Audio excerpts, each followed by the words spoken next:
Hey guys, and welcome to my 2015 Toronto Blue Jays preview. So last year the Blue Jays started off really hot. They started off 38-24 up till June 6th, and then they plummeted from there. Since the last time they've won the World Series or made the playoffs in 1992, they've had a .467 winning percentage and have had a lot of seasons between the 77 win to 85 win mark, so they've been pretty mediocre over the past 2 decades. However, this year looks like this might be the year they make it back to the playoffs, with a strong offseason adding Josh Donaldson and Russell Martin, and already having a above average lineup with guys like Bautista and Encarnacion. They should score a lot of runs. They did lose some players, however, though. They lost Melky Cabrera to the White Sox, and Colby Rasmus to the Astros, and Brandon Morrow, who's kind of sucked the last couple years, to the Padres, and Casey Janssen, who was the closer for a while there and was pretty good. He signed a contract with the Nationals, but to replace those guys, for Melky Cabrera, they got Michael Saunders, who's a pretty solid player. He's not Melky Cabrera, but he's a starting everyday outfielder. He has some power, and he has pretty good arm out there, so we'll get some assists out there. And they traded away Adam Lind, and they got Marco Estrada for him, and Estrada's a pretty decent pitcher. He's maybe slightly above league average, but yeah, Lind's been injured a lot last 3 or 4 years, but every year it was that he hit like 35 home runs, he's been pretty injured or just didn't produce, so I think they just got tired of him. But we've talked about the off-season moves. We can talk about the position players in the infield, starting of course with Russell Martin, who they probably overpaid for him a little bit, but he has, last 2 years for the Pirates, he's been excellent, and he's one of the best pitch framers in the game. And he, I don't think he's going to hit as well as he did last year. That's above his career norms, but I think he's going to be a really solid catcher for them, even if they did overpay a tad. But I think that this, with the division maybe being a little questionable more so than most years, I think that the Blue Jays sort of went for it this offseason. And at first, of course, you have Edwin Encarnacion, who, when he's healthy, he missed maybe a third of the season last year, but he still wound up hitting 34 home runs, even though he only had 470 something at bats. So he has good power, and he's really broken out with the Blue Jays after sort of being a disappointment with Cincinnati when he first came up. And at second, it's their biggest question mark. It looks like they're going to have Maiceres Torres, the former Angel guy there. He's nothing special. He's pretty decent with the glove, but doesn't really hit much. And then short, you have Jose Reyes, who is an excellent base stealer, and he'll hit 280, 290 around there, and maybe hit 10 or 15 home runs, and play, at this point in his career, his metrics are pretty average, but overall he's an excellent player out there at short, if he can stay healthy, of course.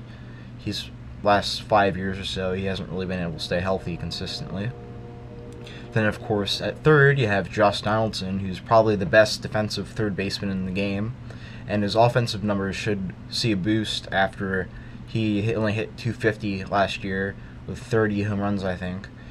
But from Oakland to Toronto, that's a big difference in the park that you're playing in. Oakland's one of the more pitcher-friendly parks, and Toronto is pretty hitter-friendly. And then the rest of the division, you have Baltimore, New York, Boston. Those are all hitter-friendly parks, so I'd imagine he's going to hit 270 and 30, 35 home runs and draw some walks and maybe drive in 100 runs. He's one of the better players in the league, and he's going to be a big part of this team if they expect to make the playoffs this year. And in the outfield, I started off with left fielder Michael Saunders, who played with Seattle before, and he has been a pretty decent player for them. He doesn't hit for a very high average. He's 240, 250, but he's shown that he can hit some home runs. He's hit 15, 20 home runs before, and he has a pretty decent defender. He has a good arm, and he's a pretty solid player out there. He's not, you know, an MVP or All-Star type guy, but he's an everyday player for a big league team, no doubt. And then in center, they have Dalton Pompey, I believe is how you pronounce his name. He's really young. He only played, you know, in September last year, I think. But he projects to be a pretty good defensive player, and he has a lot of speed. As far as hitting goes, he's pretty average as far as the scouting reports that I looked up. But, I mean, in center field, you want someone who's fast and a good defender. So, and they have good hitters basically everywhere else except second base. So I don't think it's going to be that big of a deal. If he can cover a lot of ground out there and steal some bases maybe, I think they'll be satisfied with him.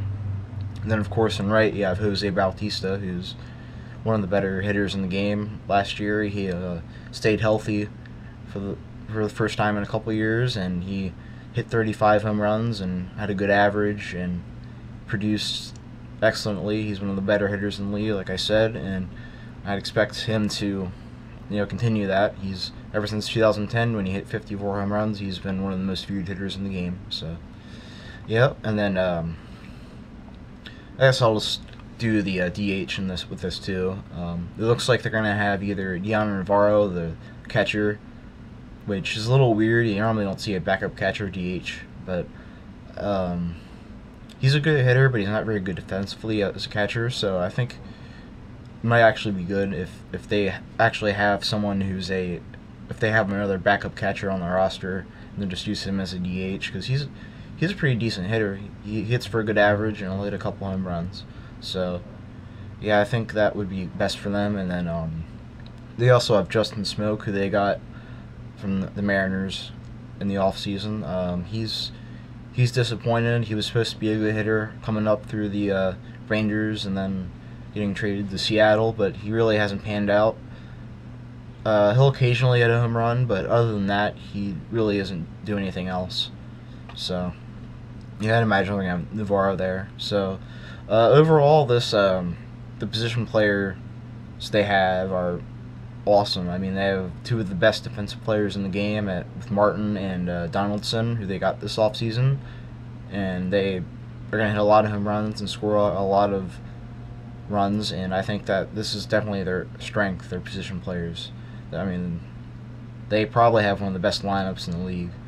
The only flaw I really see in it is they're better hitters. I mean, Martin, Encarnacion, Donaldson, and Bautista, all right-handed hitters. So that's really the only flaw I see in their lineup. But other than that, this position player-wise, they are set, and unless injuries just plague them, they're going to score a lot of runs this year. Transitioning to the starting pitching, they have a lot of mediocre to slightly above average guys and young pitchers in their rotation. Starting off with Dickey, who really hasn't lived up to what they thought he was going to be after they traded for him from New York. He's been pretty league average for the past 2 years since they traded for him. But, I mean, I guess if he can do that, I mean, it's fine. It's better than having a really horrible pitcher with a 5 ERA. High 3s, low 4 ERA is passable, I guess. Then Estrada is another sort of mediocre pitcher that they have. I already touched on him. He's not that special, but you know, he'll eat up innings and he's solid. And then another pitcher, Mark Burley, who's been around forever now. He had a bit of a bounce back. No, maybe I don't know how to, maybe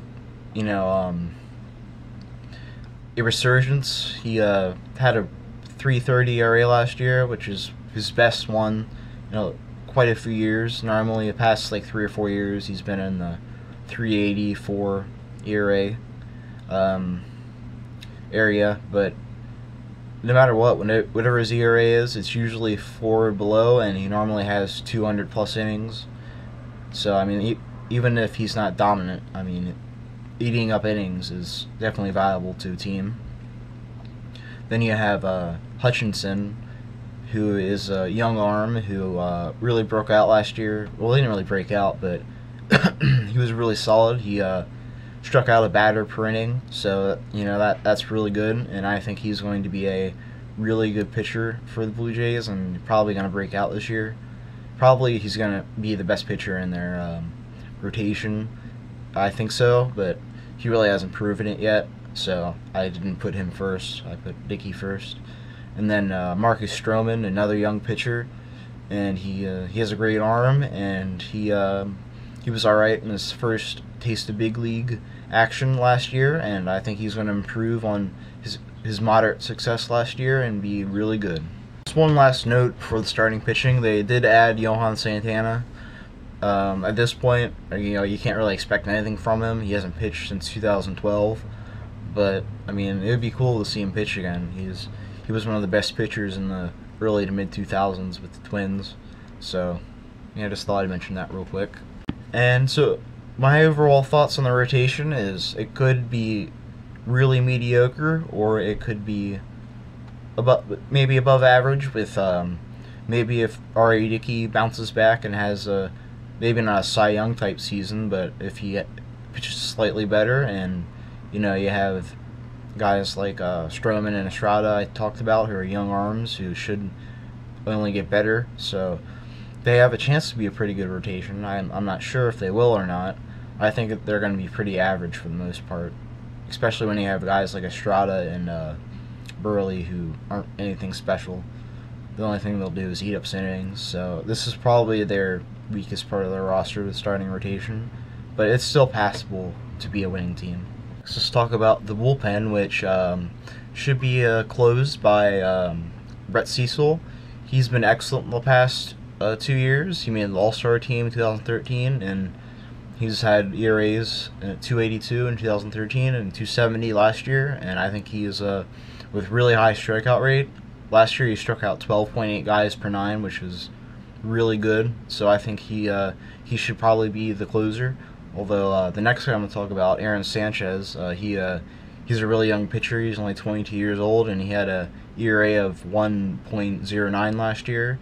Obviously, that's not really sustainable, but obviously he has some talent, and I think he'll be one of the other good pitchers for this Blue Jays bullpen. And you have Aaron Loup, who's been a pretty good lefty specialist past 3 years. His first 3 years in the big leagues, he's had a 2.77 ERA. So I think they're really solid there with their lefty specialist guy. Next few guys I'm going to talk about are kind of questionable or maybe not that good. First I'm going to talk about Steve Delabar, who was really good from 2012 2013. He had a ERA in the low 3s, but last year it was almost 5. So maybe if he can bounce back, that would really help this bullpen. I'm not sure if he will or not, but I don't think he's going to be quite as bad as he was last year. And then you have Redmond. I forget his first name, but he's pretty average. There's nothing really special about him. And Kyle Drabek, I think his first name's Kyle. He was supposed to be a really good pitcher. They got him from the Phillies, but he really hasn't panned out yet. It looks like they're going to use him in the bullpen this year, and maybe he'll come out of nowhere. Last year, Zach Britton came out of nowhere for the Orioles and became an excellent closer, so you never know. These former prospects or starters sometimes make it in the bullpen. I mean, Andrew Miller and Zach Britton for the Orioles last year did that. They were both starters when they were prospects, but they've made a career for themselves as either bullpen arms or closers, so you never know with that. And Wilton Lopez 2010 through 12, I believe, was really good for the Houston Astros, with ERAs in the 2.5, 280 around there. But he sucked last couple of years for the Rockies. Part of that's probably pitching for the Rockies, and I think he's struggled with injuries too. So if he can bounce back, that would really help. And the last guy I'll talk about is Chad Jenkins. Last year he had a low ERA, but his FIP was really high. So FIP is like the fielding independent pitching, which basically is sort of an objective look at like what your ERA would be without what the ERA probably should be, I guess is the best way to explain it, and without really going into detail. And his strikeout rate really isn't that good, and he's probably not that great. So with his ERA, it was pretty good last year, but I don't think he's going to be anything special. So overall, this bullpen has some good arms, especially at the top with the first three guys I mentioned, but a lot of question marks after that. I think they could definitely be really good with, the 8th and 9th, but I'm not sure with the other innings. I mean, I'm not very impressed with the depth of their bullpen, but bullpens can be really fluky, so you never know with bullpens. You never know what will happen. But I'd say that their bullpen's probably slightly better than their rotation. So overall, this Blue Jays team is definitely going to be in contention through the whole year. They'll have exciting games in September. I predict them to win somewhere between 85 and 88 games and be in that wild card area. I mean, they're going to score a shit ton of runs, and they have some good arms in the bullpen, especially at the top. And if those 4 and 5 guys who I talked about break out, this team could definitely make the playoffs and make a run. But there's definitely some question marks, especially in the rotation.